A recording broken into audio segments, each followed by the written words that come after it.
Okay. The hell's going on now? What's wrong with the no trans dating preference debate? What a weird headline.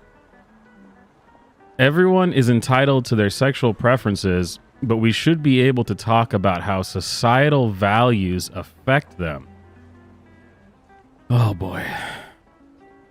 Okay, let's talk about no trans dating preferences, a recent fixation in sexual politics that often ends up in transphobic and abusive conversations. Take, for example, a recent video by LGBTQ commentators. Okay, yeah. Trans feminists and YouTube personalities such as Riley Dennis and ContraPoints have been arguing about the lack of sexual attraction to trans folks and how it is to some degree shaped by societal prejudices and stereotypes. As a PhD student in sociology and a trans feminist, I am concerned I'm concerned about how the debate has misrepresented trans critics and led to attacks on trans feminists and activists. Wow. What a ridiculous thing. The attraction debate has been popping up on and off over the last few years, but seems to have been kicked off. They just keep saying the same thing. Writing nowadays is just atrocious.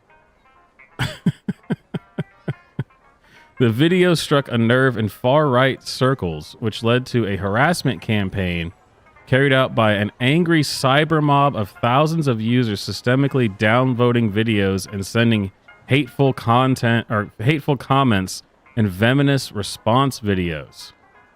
Wow. It is especially dangerous for trans women who speak out against transphobia and abuse. The last time I wrote an article about transphobia, I was featured on Kiwi Farms. Man, that's a long time ago, I guess. A group of aggrieved trolls dug up my internet history, misgendered me, threatened me, and lamented that me and people like me should not exist. Not that we didn't know this, but there's going to be no substance to this. Don't want to date trans people? You're a bad man. Let's see what else we got. I'm a straight man, but I fancy my guy friend. What's happening? Is it possible to be straight and want to have sex with a guy? Well, the quick answer is no. You can't do that. This article originally appeared in Vice Italy, a series where people ask... Okay, so it's like a write-in column. Hey, Vice, I can't stop thinking about having sex with a close friend of mine, and it's weird because I've never, in my 23 years, been attracted to men before. Of course, I notice when a guy is good-looking. I've always owned up to that. Weird way to put that. But I've only ever been sexually interested in women. Now, though, I'm having dirty thoughts about my friend.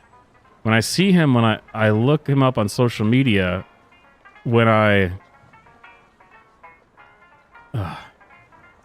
says he pleasures himself to his friend's social media pictures. Jesus. Ever since he broke up with his girlfriend 6 months ago, he's bisexual and has started hooking up with men too, so I keep thinking, why not me? This can't be real. What's happening to me? Is it possible to be straight but want to have sex with a guy who's average looking, yet I find him impossibly attractive? Oh, jeez. So the response. Hi. Heterosexuality is a label just like any other. It's one you pick to define your sexuality for yourself and communicate it to the world. Basically, if you think of yourself as straight, you are. That's completely valid. The label doesn't automatically exclude your desire to have sex with men. I'm sorry, what? Since, quote, labels are descriptive, not prescriptive, end quote. Jeez. Explains clinical psychologist Stefano Verza. who specializes in LGBTQ plus issues. In other words, the label only describes your reality. It doesn't predict what will happen in practice in your life. Our self-description helps us, this is a quote, our self-description helps us introduce ourselves to the world, but is not a fortress. We can go inside and out of its limits. End quote. Man. It's also possible that these desires might make you question your sexual orientation in the long run. Verza thinks of sexuality as made up of three main components: our sexual identity as our personal interpretation of everything to do with our desire. Then there's our sexual orientation, the attraction we feel towards other people. And finally, our sexual behaviors related to how we act in practice, which might reflect our sexual orientation partially, totally, or not at all. Wait, so you could just be a liar? Is that right? For example, someone can be bi without ever having had gay or even straight sex, or someone can be straight but want to have a same-sex experience. Oh my gosh. You've got to be kidding me. I think we're done with this one. Surely there's got to be better news on the horizon. The digital platform hoping to redefine queer art. Okay. If you're in the market for ghoulish ceramic heads or colorful collages of gay sex among off-duty soldiers, a new digital art platform has you covered. Sorry, what? The one-of-a-kind online hub is a new venture from Queer Art Projects, a London-based production company. Launched last December, QAP Digital is currently home to 16 LGBTQ artists and features dozens of pieces, from paintings to zines, photography to textile art. Handpicked by its founder, Tuna Erdem and Seda Ergel. Okay. And collaborator Mine Kaplangy. Kaplangy? I don't know. Erdem and Ergel. It sounds like trolls. Sounds like something from Lord of the Rings. Erdem and Ergel say they keep an eye out for art that goes beyond just addressing queerness in terms of gender and sexuality. They are interested in all the ways queerness serves as a force of creativity in life, in form, style, production, and presentation. That's a lot to process right there. This is the moment when we first thought a commercial platform might create an alternative source of income to queer artists. We are on our own trying to do something against the grain in an art sector that is difficult to penetrate even if you do everything by the book, and in a wider cultural climate that is becoming increasingly transphobic and xenophobic. Oh yeah, the art world, notoriously anti-gay. When the straight cis white artist is free to roam as they please, only dwell on aesthetic considerations, come up with pure abstractions, why does the queer artist have to be limited to speaking about queer issues in a recognizable way to tick some boxes? Holy crap. That might be one of the most incoherent things I've ever read. According to Stonewall, an LGBTQ charity based in the UK, queer is a term used by those wanting to reject specific labels of romantic orientation, sexual orientation, and or gender identity. Yeah, we know what the word queer means. I've been saying it for years. While historically the term has been viewed as a slur, oh, well, yeah, that's how I've been using it for years, against LGBTQ people, the queer community reclaimed the term in the 1980s, and today it is often a preferred identifier. Erdem and Ergel, the orcs, say they want their platform to break conventions around queerness. QAP Digital takes an even broader approach to the term, however, arguably closer to the word's original definition. I find that hard to believe. As an adjective, as a, quote, deviating from the norm in any and every sense and not limited to art. Wow, this is just groundbreaking. Can you imagine artists wanting to claim that what they're doing is groundbreaking?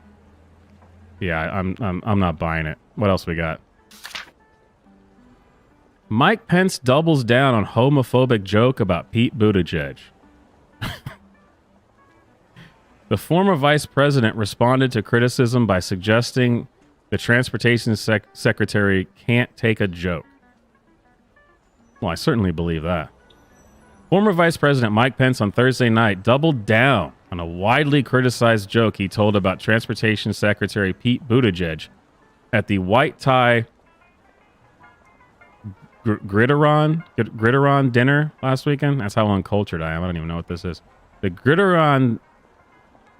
Yeah, Gridiron, right? Dinner is a roast. I had a lot of jokes directed to me, and I directed a lot of jokes to Republicans and Democrats. Pence told reporters. The only thing I can figure is Pete Buttigieg not only can't do his job, but he can't take a joke. Again, totally believable. What's the joke? This joke apparently has gotten people very upset. Pence mocked Buttigieg for taking parental leave, which the former vice president called maternity leave, in 2021 after the transportation secretary and husband, Shastin, and that guy had no chance, adopted newborn twins. Quote, Pete is the only person in human history to have a child and everyone else gets postpartum depression. Hey, props to them for actually posting the joke. A lot of times they just say how bad it is and never post it. That's a good joke. I appreciate it. Not sure that that's, incredibly homophobic or anything, but all right, so surely there's got to be some good news out there somewhere. Let's see what else we got. Netflix quietly dumps Cyndi Lauper kids show about non-binary bison. Okay, this could be some good news. Netflix quietly canceled the animated children's series Ridley Jones after an episode featured a non-binary character. According to the show's creator, Chris Nee, the series has not given any the series was not given any promotion before its release. What does that tell you? Nee, a two-time Kids Screen Award winner and Emmy nominee, tweeted on Wednesday addressing the cancellation, claiming that Netflix, quote, quietly dumped, end quote, the show due to its inclusion of a non-binary character. Wow. I guess we're supposed to be sad about this, that it was canceled. The Ridley Scott episode featured a bison character named Fred who identifies as non-binary and uses they-them pronouns. In episode 8 of season 5. Geez, season 5? Well, that could also be why it got canceled. Most shows don't last that long.